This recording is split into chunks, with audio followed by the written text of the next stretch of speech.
Greetings. So I am currently taking a class on Islam and the Quran, and part of my assignment for this class is to create a post talking about. I read the entire Quran and talking about things that I saw in the Quran that I felt were positive, things I saw in the Quran that I felt were negative.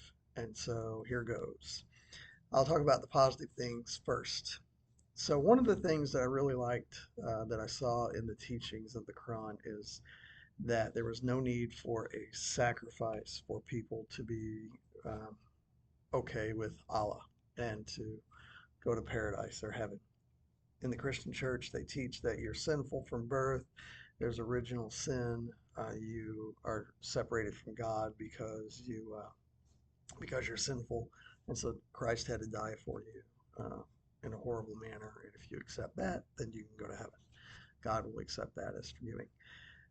In Islam, that's not what they teach. They don't teach original sin. They teach that man is flawed. He sometimes makes mistakes, sometimes he does not. Um, but there's no need for sacrifice because Allah is forgiving. That's the second thing I would say that I thought was a positive message, is it says over and over, Allah is very forgiving, very accepting, very understanding, and no matter how many times you mess up, there's nothing you can do is that would separate you from being able to be forgiven and being given eternal life in paradise. I read a book called 2 Billion Caliphs. The author is Mughal. This is not from the Quran. He did say that Muslims believe if there's even a speck of good in a person, they will not go to hell forever. They will eventually receive forgiveness and be taken out of hell. I did not see that in the Quran. I might have missed it, but I did not see that in the Quran. Also, I really liked whenever the Quran talked about being good to others, giving to the needy, and that's one of the 5 pillars of Islam is to give to the needy. And so I thought those were positive messages from the Quran. As far as negative, the things I want to talk about are pretty much in common with Christianity as well. Uh, the first thing is the threat of hell. So the Quran says that if you don't believe or you don't ask forgiveness, that you will go to hell forever and ever. You will burn forever and ever. You'll be given boiling water to drink, and so you'll suffer eternally. If you wanted to look up where the Bible talks about hell, you could find a few select verses here and there. In the Quran, read it for about 1 minute at the most, and you'll hear about it over and over and over and over and over in the Quran.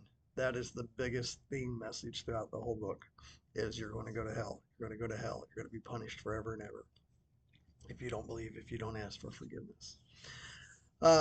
Second thing is there are some exhortations in there about fighting and, and being willing to go to war if necessary. Now, the Bible has the same thing in the Old Testament. It talks about fighting other tribes and killing them, killing their children, killing women, things like that.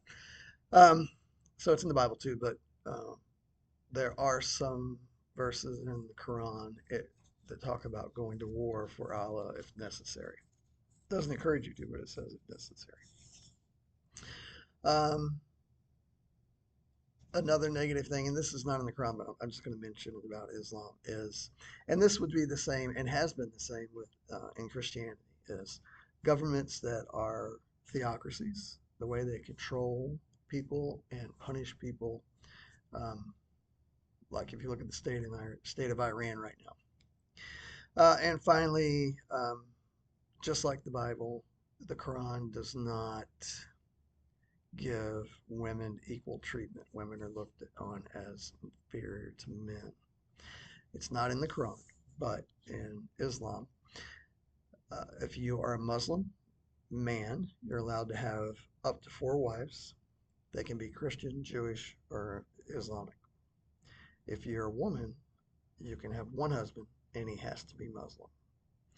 Um, Separating